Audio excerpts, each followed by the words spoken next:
호텔 근처에 도착했을 때 그녀는 조니가 오기 전에 인신매매범에게서 탈출하여 거리로 나가고 슬리퍼를 신고 손에 가방을 들고 있었습니다. 와우룬투는 니나에게 자신을 따라오라고 외쳤지만 그 소녀는 그에게 붙잡혔습니다. 나는 경찰서를 찾아가 모든 상황을 경찰에게 이야기했어요. 그는 믿지 않았고 나를 쫓아냈습니다. 그는 내가 돈이나 신분증 없이 거리에서 자유롭게 다닐 수 있다고 말했습니다. 절망감에 빠진 나는 거리에서 2명의 경찰을 또 찾아봤지만 똑같이 대우받았습니다. 라고 그녀가 말했습니다. 그래서 나는 인도네시아 영사관에 도움을 요청하러 갔습니다. 그곳에는 긴급 상황에서 도움을 필요로 하는 사람들을 위한 방이 있다는 걸 알고 있었거든요.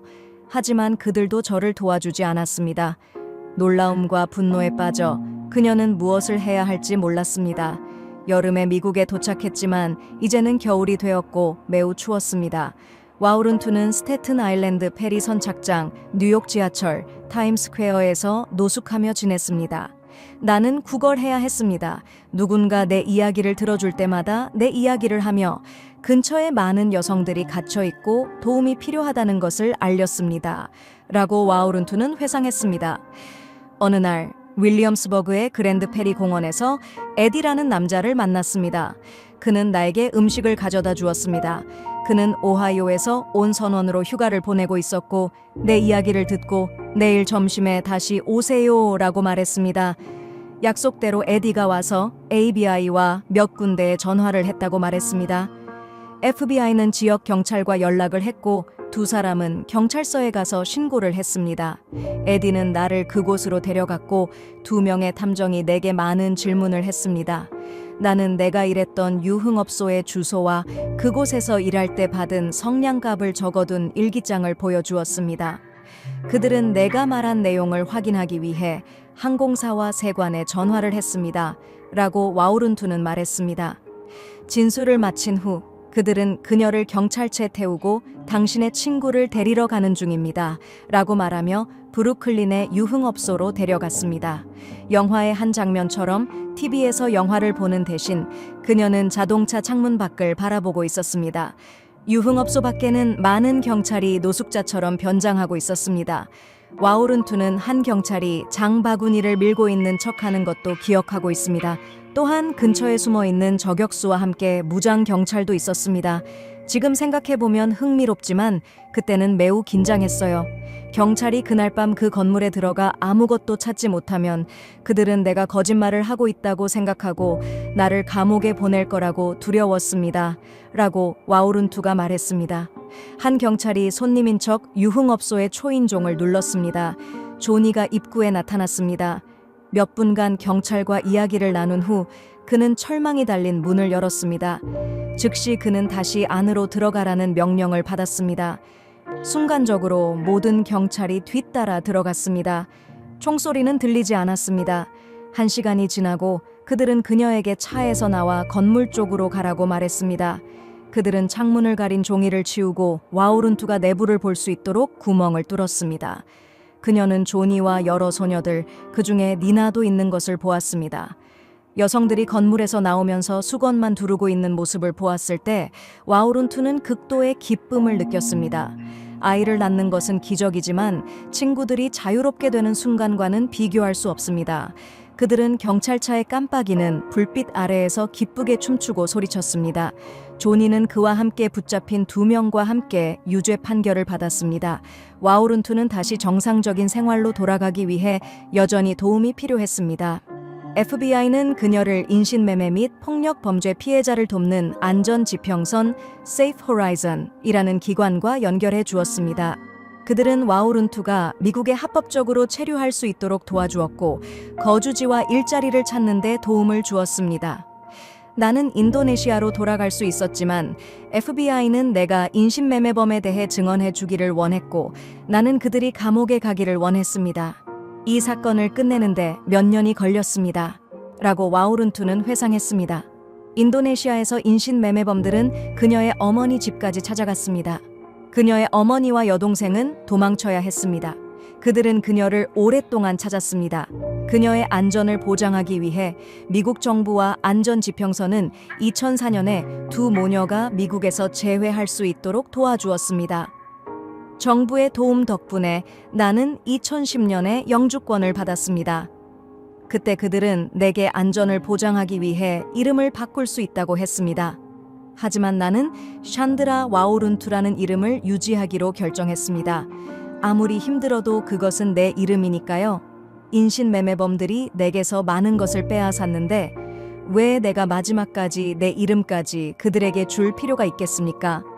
인신매매범의 손에서 탈출한 몇 년 후 와오룬투는 관절 통증과 무감각을 느끼기 시작했습니다. 그녀는 피부 질환과 편두통도 앓고 있었습니다. 여러 번의 검사를 받은 후 의사는 그녀가 겪은 일로 인해 심리적 외상을 입었다고 결론을 내렸습니다. 15년이 지났지만 여전히 불면증이 있습니다. 남자와 성관계를 가질 수 없습니다. 매주 치료사와 만나고 한 달에 한 번 정신과 의사를 만나 우울증 약을 처방받습니다.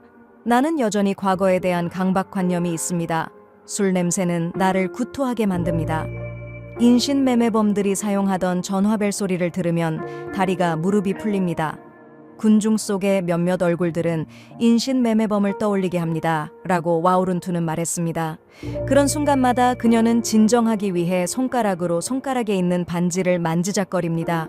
그녀는 손목에 고무줄을 차고 있으며 스카프를 두릅니다. 불안할 때마다 그녀는 손으로 고무줄을 잡아당기거나 스카프를 비틀어 잡습니다. 행복은 항상 저를 피했습니다.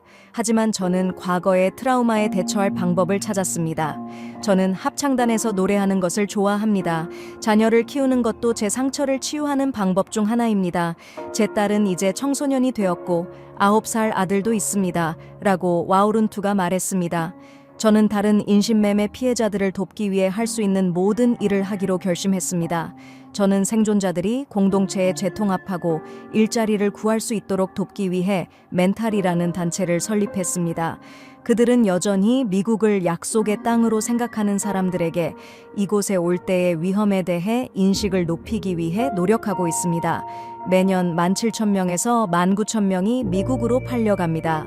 작년 멘타리는 이 문제에 대한 교육 만화를 인도네시아어로 출판했으며 가난한 인도네시아 사람들을 위해 닭과 곡물을 제공하여 그들이 기르고 판매하여 돈을 벌 수 있도록 돕고 인신매매범에게 팔리는 것을 방지하려고 노력했습니다. 하지만 모든 피해자가 가난한 것은 아닙니다. 저처럼 대학 학위를 가진 사람도 있습니다. 저는 필리핀에서 온 의사와 교사를 도와준 적도 있습니다. 남성 피해자도 돕고 있으며 그 중에는 65세 남성도 포함되어 있습니다. 라고 와오룬투는 말했습니다. 그녀는 교회, 학교 및 정부 기관에서 연설하며 청중에게 자신의 이야기를 전했습니다. 첫 번째 연설이 끝난 후 인도네시아 영사관은 와오룬투를 만나기 위해 사람을 보냈습니다. 그들은 사과하지 않고 영사관이 자신을 도와주지 않았다고 한 발언을 철회할 것을 요구했습니다. 하지만 유감스럽게도 이미 늦었습니다. 모든 사람이 다 알고 있습니다. 저는 진실을 바꿀 수 없습니다. 제 이야기가 신문에 실린 이후 인도네시아 정부는 저에게 연락하여 제가 어떻게 지내고 있는지, 도움이 필요한지 물어보지도 않았습니다. 라고 와오룬투는 말했습니다. 그녀는 지역 사회단체 외에도 멕시코 정부와도 협력하고 있습니다. 작년 와오룬투는 미국 상원에서 증언했습니다. 그녀는 상원 의원들에게 외국 노동자들이 자신의 권리를 알고 수수료를 지불하지 않도록 하고 미국에서 일할 때의 급여와 생활 조건을 알고 있도록 법을 제정해 줄 것을 요청했습니다. 이후 몇 가지 법이 변경되어 외국 인재 채용 회사는 활동을 시작하기 전에 노동부에 등록해야 합니다. 국가 생존자 네트워크를 대표하여 그녀는 상원의 인신매매 피해자들이 정책 구축에 영향을 줄 수 있는 자리에 있도록 해줄 것을 설득하고 있습니다. 인신매매 피해자 권한 부여법은 그것을 가능하게 했습니다. 2015년 12월 와오룬투는 이 법의 자문위원회에 초대되었습니다. 그들은 2016년 1월 백악관에서 첫 회의를 가졌습니다. 행복은 항상 저를 피해갔습니다. 하지만 저는 과거의 트라우마에 대처할 방법을 찾았습니다. 저는 합창단에서 노래하는 것을 좋아합니다. 자녀를 기르는 것도 상처를 치유하는 방법 중 하나입니다. 제 딸은 이제 10대가 되었고 아들은 9세입니다. 라고 와오룬투가 말했습니다. 저는 인신매매의 다른 피해자들을 돕기 위해 할 수 있는 모든 일을 하기로 결심했습니다. 저는 살아남은 피해자들이 지역사회에 재통합되고 일자리를 찾을 수 있도록 도와주는 멘탈이라는 조직을 설립했습니다. 그들은 여전히 미국을 약속의 땅으로 여기는 사람들에게 여기 오는 데 따르는 위험에 대해 인식을 높이기 위해 노력하고 있습니다. 매년 17,000명에서 19,000명의 사람들이 미국으로 팔려갑니다. 지난해 멘탈이는 인도네시아어로 이 문제에 대한 교육용 만화를 출판했으며 인도네시아의 가난한 사람들에게 닭과 쌀을 제공하여 그들이 가축을 기르고 판매해 인신 매매범에게 팔리지 않도록 도왔습니다. 그러나 모든 피해자가 가난한 것은 아닙니다. 저와 같은 대학 졸업자도 있습니다. 저는 필리핀에서 온 의사와 교사를 도와준 적도 있습니다. 남성 피해자들도 도와주고 있습니다. 65세 남성도 포함되어 있습니다. 라고 와우룬투가 밝혔습니다.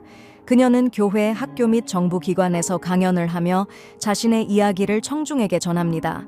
우리는 이 문제에 대해 미국 시민들을 교육해야 합니다. 과거에 발생했던 일을 되돌아보면 카지노와 호텔에서 일하는 사람들은 분명히 무슨 일이 일어나고 있는지 알고 있을 것입니다. 브루클린의 주택가에 있는 매춘업소에 대해 이웃들이 남자들이 항상 드나드는 것을 의심해 본 적이 있습니까? 라고 와우룬투는 주장했습니다. 사람들은 성노예로 팔린 여성들이 모두 매춘부라고 생각하고 매춘부를 범죄자로 간주합니다. 도시에서는 사람들이 모든 범죄 행위를 무시합니다. 우리는 매춘을 구매하는 모든 남성들을 처벌하는 것부터 시작할 수 있습니다. 브루클린의 매춘업소 사건 이후 많은 고객들이 조사를 받았지만 모두 석방되었습니다. 그런 남성들은 이제 존 스쿨이라는 하루 과정에 참여해야 합니다. 거기서 그들은 매춘업소에서 아동과 강제로 성매매하는 여성들을 어떻게 구별할 수 있는지를 배웁니다. 그것은 좋은 조치지만 아직 부족합니다. 저는 여성이나 남성과 성매매 가는 길에 나는 오토바이 기사에게 말했다. 형, 나를 도와줘. 가게에 들어가서 즉시 제공되는 서비스가 있는지 물어봐. 있으면 내가 다 끝내고 형에게 선물 줄게. 오토바이 기사는 음흉하게 웃으며 말했다. 왜 그렇게 열심히 해? 나도 자주 가긴 하지만 항상 에어컨이 있는 휴식 가게만 가. 덜 위험하고 덜 자극적이지만 여전히 충분히 만족스러워. 우리가 여전히 제2로 가지만 경찰이 와도 속옷 벗는 일은 없으니 범죄로 잡히지 않을 거야. 요즘 경찰이 엄격해져서 나도 조금 무섭긴 해. 하지만 우리는 같은 놀이를 즐기는 사람들이니까. 오토바이가 급정거하며 멈춰선 곳은 탐진 거리에 있는 작은 머리 마사지 가게였다. 근처엔 썩은 냄새가 나는 검은 하수구가 있었다. 주인 엠가는 웃으며 맞아주며 말했다. 두 분 들어와서 쉬세요. 우리 가게 직원들은 모두 뛰어난 실력을 갖고 있어요. 여기선 편안함이 보장됩니다. 나는 그 독특한 냄새가 나는 방으로 들어갔다. 푸른 꽃무늬 커튼이 차에 닫히기도 전에 2명의 여자가 들어와 말했다. 오빠, 2명의 여자 함께 할까요? 그중 한 여자가 눈짓하며 살짝 미소를 지었다. 나는 고개를 끄덕이며 말했다. 그래, 둘 다 들어와. 나는 너무 피곤해. 빨리 마사지 해줘. 두 여자는 웃으며 말했다. 우리는 마사지 못해요. 몇 번 등을 가볍게 두드리자 한 여자는 핸드폰을 꺼내 메시지를 보내기 시작했다. 다른 여자가 말했다. 오빠, 편안하게 해드릴까요? 오늘은 괜찮아. 난 그냥 마사지 받고 싶어. 보너스는 충분히 줄게. 내가 그렇게 말하자 두 여자 모두 웃었다. 내 침대에서 1m 정도 떨어진 곳에서 오토바이 기사는 자신의 편안한 시간을 보내고 있었다. 그의 거친 숨소리가 들려왔다. 한 여자가 불만스럽게 말했다. 돈 줘요. 기적을 기다리며 나는 후한 보너스를 주었고 그 덕에 마사지 해준 두 여자 중 한 명인 후엉의 전화번호를 받았다. 2010년 7월 8일 밤 10시쯤 나는 후엉과 함께 박 마이거리에서 커피를 마시고 저녁을 먹었다. 후엉은 내게 말했다. 내 고향은 호아빈이고 우리 가족은 원래 괜찮은 형편이었어요. 하지만 아버지는 아들만 좋아하고 딸은 무시했어요. 아버지가 술을 마실 때마다 딸들을 학대하고 욕했어요. 내 큰언니가 17살이 되었을 때 그녀는 친구들과 함께 하노이로 일을 하러 갔어요. 처음엔 그녀가 우리 가족에게 하이하 사탕 공장에서 일한다고 말했어요. 언니가 고향에 돌아올 때마다 우리 둘째 동생과 나는 언니가 사온 옷과 화장품에 감동했어요. 우리는 자랄 때 언니처럼 사탕 공장에서 일하는 꿈을 꾸었어요. 하지만 언니는 그 말이 나올 때마다 슬픈 눈빛을 보였어요. 차를 한 모금 마시며 눈물을 닦고 후엉은 계속해서 말했다. 거의 2년이 지나서야 이웃 언니에게서 언니가 실제로 사탕 공장에서 일하지 않는다는 걸 알았어요. 언니는 추옹마이 지역 슈안마이 마을의 스피드 서비스 가게에서 일하고 있었어요. 처음엔 믿지 않았지만 언니가 변한 모습을 보며 사실을 깨달았어요.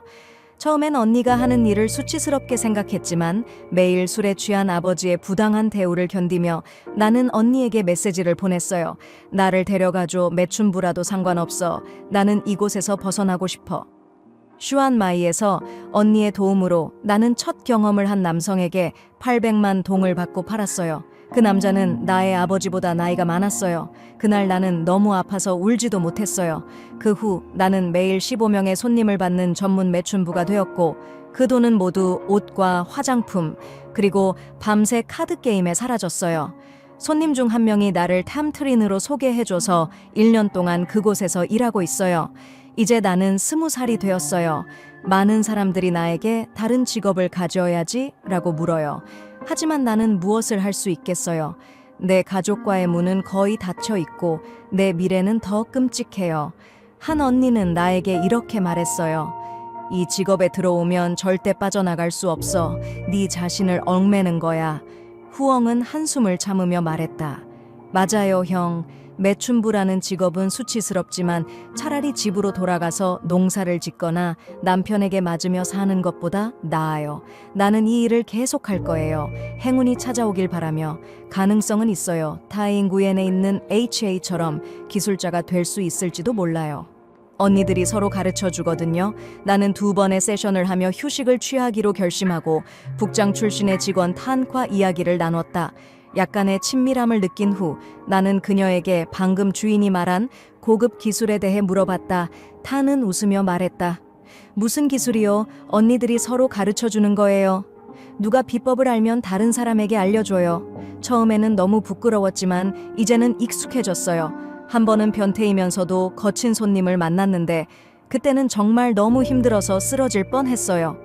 그 후 그녀는 남자들을 기쁘게 하는 여러 기술에 대해 얘기하기 시작했고 직업상 겪은 사고들과 일부 남자들의 괴상하고 변태적인 취향에 대해 털어놓았다. 나는 흔히 성매매 여성의 이야기는 듣지 말라는 말을 알고 있었지만 탄이 이야기를 들으며 돈을 무기로 자신의 존엄성과 타인의 존엄성을 파괴하는 남자들에 대해 생각하게 되었다. 탄은 말했다. 50살이 넘은 어떤 남자는 이곳에 자주 와요. 그는 특정 직원과 고정적으로 만나지는 않아요. 새로운 사람을 만나고 싶어서 매번 다른 직원과 함께 하려고 해요. 팁을 잘 주긴 하지만 그가 너무 변태적이어서 그 누구도 그와 함께 하고 싶어 하지 않아요. 그와 끝난 후에는 다들 너무 지쳐요. 한 번은 새로운 직원이 그를 만났는데 한 번 만나고는 바로 도망가 버렸어요. 옷도 다 남겨놓고요. 몇 달 전에 옆 가게의 한 여직원이 그 남자가 꽤 큰 무역회사에서 일하고 있다는 걸 알게 됐어요. 그가 차에서 내릴 때 몇몇 사람들이 그에게 사장님 안녕하세요라고 고개를 숙였어요. 그의 아내나 직원들이 그가 이곳에서 무엇을 하고 있는지 알면 어떻게 생각할까요?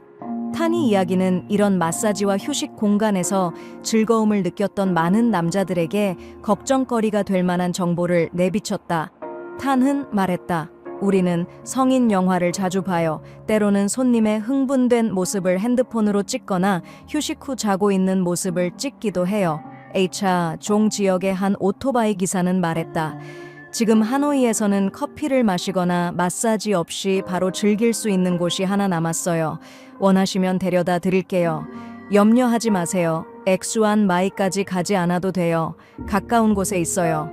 나는 하노이에서 이제 더 이상 그런 즉석 서비스를 제공하는 곳이 없다는 말을 자주 들어 확신하며 그 수상쩍은 오토바이 기사와 함께 가기로 했다. 그때가 밤 9시였다. 낡고 오래된 오토바이는 빠르게 H와 B&H 방향으로 달렸다. 바라 삼거리 근처 H차 종구에 도착하자 오토바이는 왼쪽으로 꺾어 NL라는 이름의 커피숍으로 들어갔다. 희미한 분홍빛 조명 아래 3명의 여자들이 짧은 옷을 입고 TV를 보며 타로 카드를 보고 있었다. 한 여자가 일어나 옷깃을 더 아래로 끌어내리며 말했다. 남편 어디 가서 이렇게 오랫동안 안 보인 거야. 너무 보고 싶었어. 오늘은 아내랑 같이 가자. 나는 주인에게 물었다. 얼마예요? 아마도 술에 취해 있었는지 그의 얼굴은 여전히 붉었다. 그는 혀가 꼬인 듯 말했다. 여기는 커피만 팔아요. 원하는 게 있으면 저 여직원들에게 말하세요. 그들은 그냥 커피 마시러 온 손님들이에요. 우리 가게에서 일하는 직원이 아니에요. 그 커피숍은 마치 버려진 집처럼 낡고 더러웠다. 한 여자가 내 팔을 잡아당기며 말했다. 가요, 빨리요. 2리터면 돼요. 방값은 따로 내야 해요. 다른 여자들이 웃으며 박수를 쳤다. 오토바이 기사는 담배를 피우며 나를 외계인 보듯 쳐다봤다. 목적지는 커피숍에서 멀지 않은 허름한 모텔이었다. 모텔 주인은 손님을 쳐다보지도 않고 큰 소리로 말했다. 2층으로 가세요. 빈 방에 들어가세요. 다른 모텔들과는 달리 이곳은 TV나 에어컨 리모컨을 빌려주지 않았다. 주인은 손님에게 음료수를 사겠냐는 질문조차 하지 않았다. 물론 이해할 만하다. 이미 말하고 웃는 상품과 함께 들어왔으니 손님들이 더 이상 그런 것에 관심을 가질 리가 없다. 그들이 가장 관심을 갖는 것은 침대일 뿐이었다. 여자가 샤워실에서 물을 쏟아내는 동안 나는 내 비나폰으로 내 모비폰에 전화를 걸어 스스로 전화를 받았다. 여보세요, 훈 씨죠? 지금 좀 바빠요.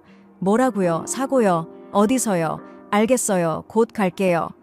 투이는 나에게 다가와 말했다. 벌써 가요? 그러면 안 돼요. 나중에 꼭 혼내줄 거예요. 나는 그녀의 손에 10만 동을 쥐어주고 급히 집을 나서는 척하며 모텔을 떠났다. 여러분 안녕하세요. 오늘도 블로그 이야기의 시간이 끝나가고 있습니다. 여러분의 소중한 의견을 댓글로 남겨주시면 감사하겠습니다. 프로그램을 좋아하신다면 좋아요, 공유, 그리고 채널 구독을 눌러주셔서 새로운 영상 알림을 받아보세요. 그럼 다음 프로그램에서 여러분을 다시 만나기를 기대하며 안녕히 계세요. 2016년 11월 29일 호기심과 남성 동성의 성매매의 은밀한 세계를 탐험하려는 결단력을 가지고 나는 불스파에서 우연히 알게 된 A와의 만남을 주선했다. 연락하기 위해 애를 썼지만 그는 이렇게 말했다. 요즘 고객들이 너무 어려워서 주인이 시간을 엄격히 관리해 나가기가 쉽지 않아. 희 안내에 따라 나는 H가 마사지 직원으로 일하고 있는 엔곳 칸 거리에 있는 AM 스파를 찾아갔다.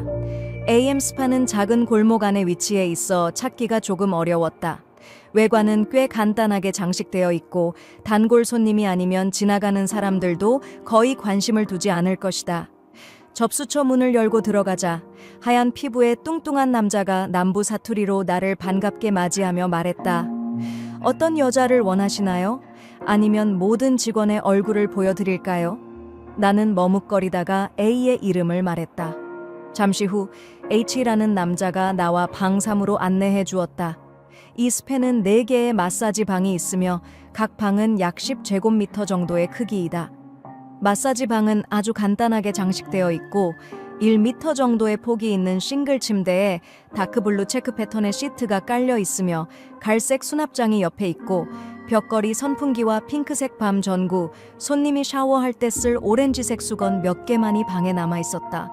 나는 A에게 피로를 풀어달라고 요청했고 편안한 서비스를 다음에 받겠다고 하자 그는 내가 침대에 엎드려서 옷을 모두 벗으라고 했다. 헤이 두 손은 내 몸을 부드럽게 주물러주며 마치 춤을 추듯이 움직였다. 가끔 A의 손이 내 몸의 민감한 부위에 닿을 때면 나는 깜짝 놀랐다. 솔직히 그 동작을 떠올려 보면 A가 마사지하고 있었는지 아니면 성적인 자극을 주고 있었는지 모르겠다. 여러분 안녕하세요. 이제 블로그 담소의 시간이 끝났습니다. 여러분의 댓글을 기다리고 있습니다. 프로그램이 마음에 드셨다면 좋아요, 공유, 그리고 채널 구독 버튼을 눌러서 최신 영상 알림을 받아보세요. 여러분과 다음 프로그램에서 다시 만날 수 있기를 바랍니다. 감사합니다. 차분함을 되찾기 위해 A에게 이 일을 얼마나 오래 했는지, 왜 이곳에 오게 되었는지 물어보았다. H는 마사지 동작을 멈추지 않고 이야기했다. 나는 21살이고 밭기양에서 친구들과 함께 하노이에 와서 AM 스파에서 마사지 일을 하고 있어요. 처음에는 단순한 마사지인 줄 알았는데 여기 와서 관리자로부터 게이들을 위한 일이라는 것을 알게 되었어요. 고향으로 돌아가려고 했지만 한 번 왔으니 돌아가기에는 쑥스럽고 게이를 위한 일이 더 돈을 잘 번다고 해서 그냥 눈을 감고 하기로 결심했어요. H는 첫 출근 당시의 기억을 생생히 떠올렸다. 마사지 중에 H는 아버지 또래의 남성 고객이 자신을 눌러서 민감한 부위를 만지작거리는 상황에 처하게 되었다. 이야기를 하던 H 목소리는 떨리기 시작했고 눈물 두 줄이 그의 얼굴을 타고 흘렀다. H는 말했다. 고객이 내가 신입이라는 것을 알았기 때문에 무척 흥미로워했어요. 그는 나에게 성적 자극을 주는 행동을 하게 했고 전후 관계를 가져라고 요구했어요. 처음에는 너무 두려워서 거절했지만 그가 50만 원을 준다고 하니 감히 하게 되었어요. 50만 원으로 고향에서는 쌀 몇십 킬로그램을 살 수 있으니까요. 라고 A가 말했다. 첫날 H는 4명의 고객을 접대하고 약 200만 원의 팁을 받았는데 이는 당시로서는 결코 적지 않은 금액이었다. 그러나 그 대가로 H가 치러야 할 대가는 아마도 평생 잊지 못할 것이다. 밤에 집에 돌아가 보니 아랫부분이 부풀어 있었어요. 고객이 너무 세게 건드렸던 것 같아요. 심지어 그 부분이 찢어지고 피가 나기도 했고 정말 두려워서 3일간 일을 쉴 수밖에 없었어요. 너무 괴롭고 치욕스러웠어요. 나는 내 운명과 여자가 된 내 삶의 슬픔과 수치심을 위해 많이 울었어요. 이제는 돌아갈 길이 없다는 것을 깨달았어요.